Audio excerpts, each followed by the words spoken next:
तो ये कहानी शुरू होती है एक बूढ़ी औरत हेल्गा को दिखाते हुए, जिसके अपार्टमेंट में कोई अजीब कीड़ा घुस आया था। हेल्गा को भूलने की भी बीमारी थी, इसीलिए वो सब बातें अपनी वॉल पे लिख लिया करती थी। वहीं से वो हेल्पलाइन का नंबर देखते हुए कॉल करती है और एक लड़का उसके घर आ जाता है। आते ही उसने देखा कि हेल्गा की एयर कंडीशन से अजीब ग्रीन कलर का लिक्विड निकल रहा था, जो बहुत ही ज्यादा बदबूदार भी था। खैर, अब वो हेल्गा को डोर नॉक करता है। हेल्गा के दरवाजा खोलते ही वो उससे सवाल करता है, आपके घर के बाहर ऑलरेडी एक इमरजेंसी वैन खड़ी है, अगर वो लोग आपकी मदद को आ गए थे तो आपने दोबारा कॉल क्यों की? ये लोग कहाँ हैं? जब आप में हेल्गा बताती है मुझे भूलने की बीमारी है, मुझे नहीं याद कि वो लोग कहाँ है।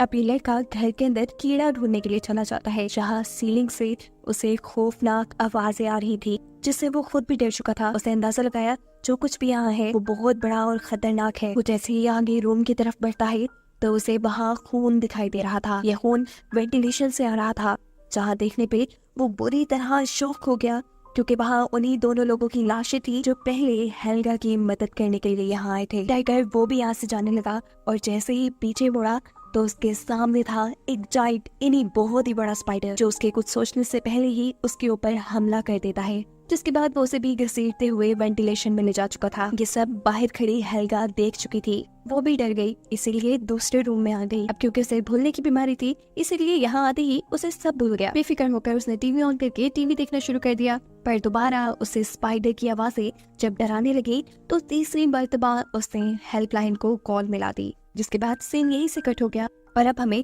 4 दिन पहले की स्टोरी दिखाई जाएगी कि आखिर ये शुरू कैसे हुआ। तो असल में आज से 4 दिन पहले स्पेस से आने वाला एक मेटियोर हेल्गा के अपार्टमेंट से टकरा गया था। हेल्गा के साथ वाले अपार्टमेंट में उसकी पोती शार्लेट अपनी मॉम और अपने स्टेप डैड के साथ रहती थी और अक्सर ही वेंटिलेशन पाइप के जरिए वो अपनी ग्रैंड माँ के घर आ जाती थी, क्योंकि यहाँ उसका काफी सामान रखा था। और आज जब वो अपने टॉयज लेने के लिए यहाँ आई, तब उसने यहाँ पे वो मेट्रॉइड देखा, जिस मेट्रॉइड के ऊपर एक अजीब सा स्पाइडर था।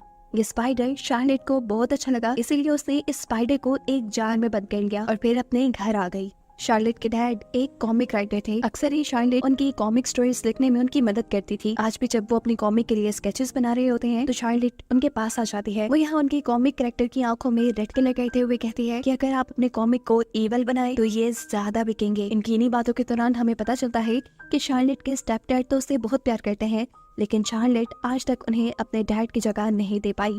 शार्लेट की मॉम अक्सर ही शार्लेट की ग्रैंड माँ यानी हेल्गा के घर जाकर उनका ख्याल रखा करती थी, क्योंकि बेशक शार्लेट के डैड ने उन्हें धोखा दिया था, लेकिन शार्लेट की ग्रैंड माँ ने नहीं। वो तो आज तक उनसे बहुत प्यार करती थी। यहाँ तक कि शार्लेट के डैड ने तो अपनी मॉम यानी शार्लेट की ग्रैंड माँ को भी धोखा दिया था, जिसके चलते उनकी दिमागी हालत इतनी खराब हो गई कि वो सब कुछ भूलने लगी। खैर, अब हमें दिखाया जाता है कि शार्लेट उस स्पाइडर को गौर से देख रही थी, तभी उसके पास एक बग आ जाता है। शार्लेट अपने हाथ से उस बग को मार देती है और इस बग को देखते ही वो स्पाइडर शोर करने लगता है। शार्लेट को लगा कि शायद ये स्पाइडर भूखा है। अब वो अपने मरे हुए बग को स्पाइडर को खिला देती है, जिससे स्पाइडर एक ही बार में निकल चुका था।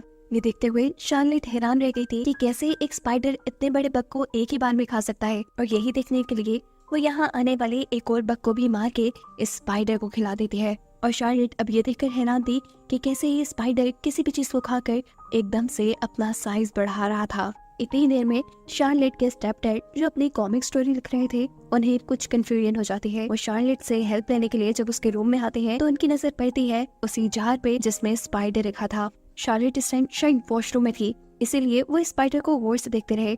और जैसे ही शार्लेट अंदर आई तो उन्होंने शार्लेट को बताया, मैं तुम्हारी मदद लेने के लिए आया हूँ अपनी स्टोरी के लिए। शार्लेट कहती है, फिक्र न करें, मैं आपकी मदद जरूर करूंगी, लेकिन अभी मुझे सोना है। जिसके बाद उसके डैड उसके रूम से चले जाते हैं और ये लोग सो जाते हैं। रात में स्पाइडर हिलजुल करने लगा, शायद उसे भूख लग रही थी और जितना उसने खाना खाया था उतना उसके लिए काफी नहीं था। बड़ा शिकार ढूंढने के लिए ये स्पाइडर इस जार से निकल जाता है। वेंटिलेशन पाइप से होता हुआ वो एक दूसरे अपार्टमेंट में चला गया, जो शार्लेट की स्टेप डैड की मॉम का था, यानी शार्लेट की सेकंड ग्रैंड माँ। ये स्पाइडर शार्लेट की सेकंड ग्रैंड मॉम के पेरेट के ऊपर हमला कर देता है। सुबह होने पर जब ग्रैंड मॉम ने उसे देखा तो उन्होंने जोर से चीख लगाई, जिसे सुनते हुए शार्लेट के डैड उनके घर पहुंचे और वहाँ जाकर उन्होंने देखा कि किसी ने उनके पैरेट को बहुत बुरे तरीके से मारा था, यहाँ तक कि उसकी हालत भी देखने के काबिल नहीं छोड़ी थी।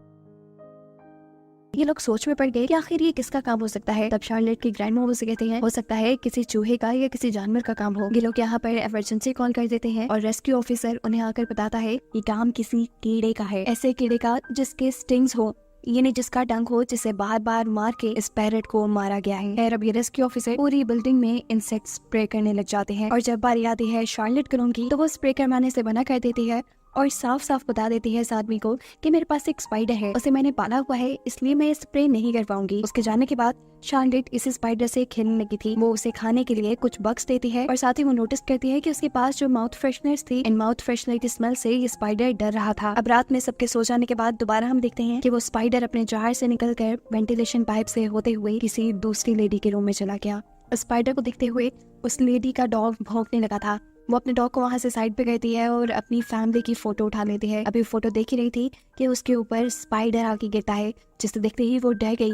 ये स्पाइडर अचानक उसके मुंह पे हमला कर चुका था। उसके मुंह से अब खून आ रहा था, जिसे मिरर में देखते हुए वो और भी ज्यादा डर गई। एकदम से स्पाइडर अब उसके मुंह में चला गया। मुंह में जाने के बाद उसने इस लड़की के सारे इंटरनल ऑर्गन्स काट खाए और ऐसे वो मर गई। सुबह होने पर हम देखते हैं कि शार्लेट अपने मॉम से अपने नेबर्स के घर जाने की परमिशन ले रही थी, क्योंकि इनके घर के पास एक ऐसा आदमी रहता था जो एनिमल्स पे रिसर्च करता था। शार्लेट उसे अपना स्पाइडर दिखाती है और कहती है कि मुझे इसके बारे में कुछ इन्फॉर्मेशन चाहिए। स्पाइडर को देखते हुए यह आदमी शार्लेट से कहता है, शार्लेट मुझे लगता है ये कोई स्पाइडर नहीं है, ये कोई और ही चीज है, क्योंकि स्पाइडर को इतना बड़ा होने में बहुत सारा टाइम लग जाता है और ये तो घंटों में अपना साइज बढ़ा रहा है। वो शार्लेट से कहता है कि मैं इस इंसेक्ट के ऊपर रिसर्च करना चाहता हूँ, क्या तुम मुझे ये दोगी? शार्लेट उसे अपना स्पाइडर दे गई और उस पर रिसर्च करने के बाद उसे पता चला कि ये एक इंतहाई खतरनाक किस्म का स्पाइडर था जो किसी इंसान तक को मार सकता था। शार्लेट अपने घर आ चुकी थी जहाँ पर उसके मॉम और डैड बातें कर रहे थे।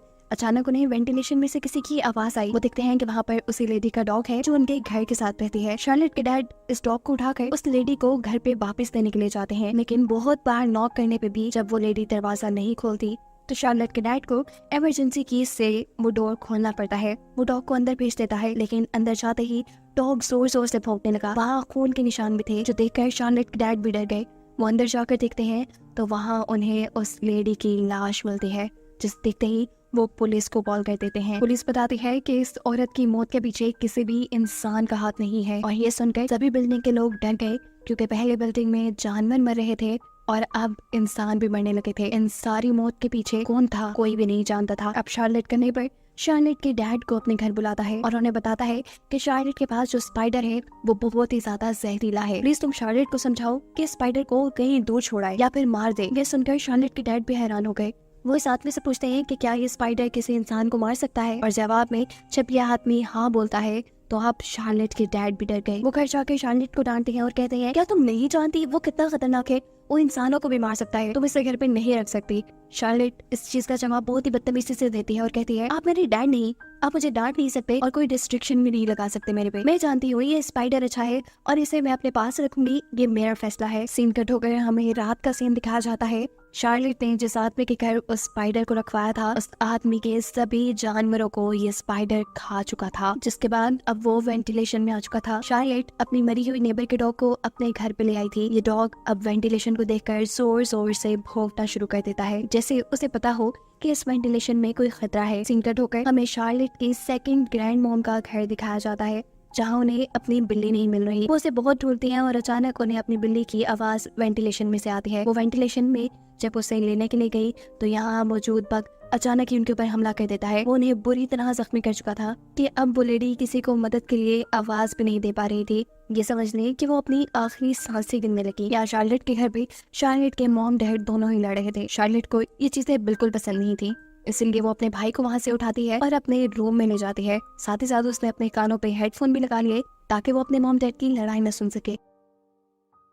यहाँ इनकी लड़ाई के दौरान ही वेंटिलेशन पाइप से वो बड़ा हुआ स्पाइडर अब इनके रूम में आ चुका था, जो शार्लेट के मॉम और डैड दोनों के ऊपर ही हमला कर लेता है। यहाँ शार्लेट जो अपने कमरे में थी, उसे जब काफी देर तक अपने मॉम डैड की कोई आवाज नहीं आई तो वो चेक करने के लिए बाहर गई। बाहर उसे अपने मॉम डैड नहीं मिले, बल्कि उनकी जगह मिला बहुत सारा खून, जिसे देखते हुए वो समझ गई कि ये सारा काम उसके स्पाइडर का है। उसे समझ आ गई कि अगर उसे अपने मॉम डैड को बचाना है तो उसे उस स्पाइडर को मारना पड़ेगा। ये बात वो पहले से ही जानती थी कि माउथ फ्रेशनर टैबलेट से वो स्पाइडर डरता था और इन्हीं का यूज करते हुए वो अब उस स्पाइडर को मारने का प्लान करती है। और इससे पहले कि अभी वो ऐसा कुछ कर पाती, स्पाइडर उसकी आंखों के सामने उसके भाई को, उस छोटे से बच्चे को भी उठा कर ले जाता है। अब अपनी पूरी फैमिली को बचाने के लिए शार्लेट बहुत सी माउथ फ्रेशनर टैबलेट्स को पानी में मिक्स करते हुए उन्हें अपनी वाटर गन में फिल कर लेती है, जिसके बाद वो वेंटिलेशन में चली जाती है, क्योंकि उसे पता था कि सभी को इस स्पाइडर ने वेंटिलेशन में जाके मारा है। यहाँ वेंटिलेशन के अंदर जैसे ही शार्लेट के डैड की आंखें खुली तो उसने अपने आप को अजीब से वेब में बंधा पाया। उसके सामने उसकी मॉम भी थी, उसका बेटा और वाइफ भी, ये सब के सब वेब में बंधे थे, जो वेब इनके डेड स्पाइडर ने बनाया था। शार्लेट के डैड अपनी मॉम को बचाने की कोशिश करते हैं, लेकिन तभी उनका वेब टूट जाता है और वो लेडी नीचे गिर जाती हैं। यहाँ वेंटिलेशन से होते हुए शार्लेट हेल्गा के घर आ गई, जहाँ उसे अपनी सेकंड ग्रैंड मॉम की गिरी हुई लाश मिली, लेकिन अभी तक उसे अपने मॉम डैड नहीं मिले। वो यहाँ हेल्गा से इन सारी चीजों के बारे में पूछती है, लेकिन हेल्गा को कुछ याद नहीं था। वो हेल्गा के कपड़े सूंघती है तो उसमें से माउथ फ्रेशनर की खुशबू आ रही थी। वो समझ गई कि शायद इसी वजह से स्पाइडर ने अभी तक उन्हें नहीं मारा। या शार्लेट हेल्गा से कहती है, आप यही रहिएगा और प्लीज मदद के लिए हेल्पलाइन पे कॉल करें। अभी वो यही कहती है कि अचानक उसे अपने स्टेप डैड की आवाज आई। वो भी एलिवेटर की तरफ से जल्दी से वो एलिवेटर की तरफ गई तो उसने वहाँ पर अपने डैड को वेब्स में बंधा पाया। शार्लेट के हाथ में माउथ फ्रेशनर वाला पानी था, जिसे वो जल्दी से अपने डैड के ऊपर डाल देती है और उसके सभी वेब्स टूट जाते हैं। शार्लेट बताती है कि ये माउथ फ्रेशनर का पानी है, इससे उस स्पाइडर को मारा जा सकता है और उसके वेब को तोड़ा जा सकता है। ये दोनों अब यहाँ से बाकी लोगों को बचाने का फैसला करते हैं, जबकि दूसरी तरफ हमें दिखाया जाता है कि वो रेस्क्यू ऑफिसर जो इस बिल्डिंग में पहले भी पैरेट के मरने पे आया था, वही दोबारा हेल्गा के कॉल करने पे आया।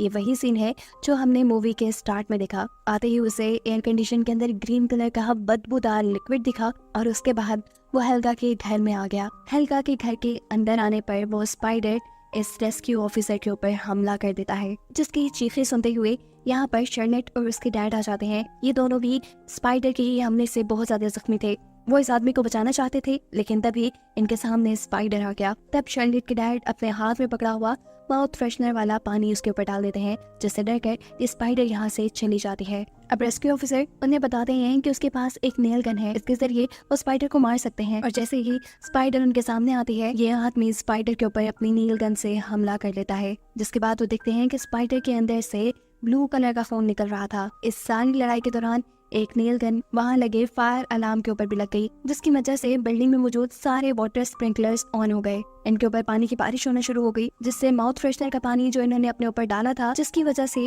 वो स्पाइडर इनके करीब नहीं आ रहा था, वो सारा पानी धुलने लगा था। इसलिए स्पाइडर का खतरा उनके ऊपर बढ़ता गया और इसी चीज का फायदा उठाते हुए स्पाइडर वहां आकर उस रेस्क्यू ऑफिसर को ले जा चुका था। अपनी बाकी फैमिली को बचाने के लिए शार्लेट और उसके डैड आगे बढ़ते हैं और देखते हैं कि शार्लेट की मॉम और भाई को स्पाइडर ने गार्बेज टनल के अंदर रख दिया था, जिनको बचाने के लिए ये दोनों ही टनल के अंदर चले जाते हैं। रिमोट के जरिए शार्लेट के डैड इस टनल को ऑन करने की कोशिश करते हैं ताकि गार्बेज की तरह वो भी इस बिल्डिंग से बाहर गिर जाए, लेकिन बदकिस्मती से ये काम नहीं कर रही थी। वो बाहर निकलकर इसकी वायर को जोड़ने की कोशिश करते हैं, जो जोड़ते हुए उन्हें बुरी तरह करंट लग चुका था और वो यहाँ गिर गए। ऐसा लग रहा था कि वो मर गए। इससे पहले कि शार्लेट अपने डैड के लिए कुछ करती, वो देखते हैं कि स्पाइडर उनके बहुत करीब आ गया। बिना वक्त जाए कि वो इस टनल का बटन दबा चुकी थी। किस्मत से ये अब काम कर रहा था। टनल का दरवाजा ठीक उसी वक्त बंद होता है जब स्पाइडर वहाँ आया और उस दरवाजे के नीचे आकर वो मर गया। इन लोगों की जान फाइनली अब स्पाइडर से बच गई थी।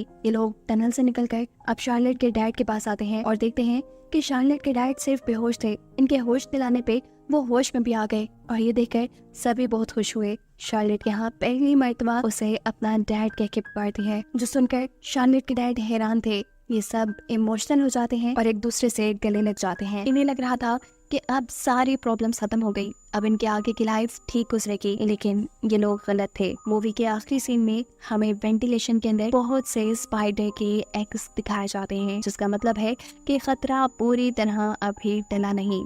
आगे क्या होने वाला था ये कोई नहीं जानता था। इसी खतरनाक और मिस्टीरियस एंडिंग के साथ ये कहानी यही खत्म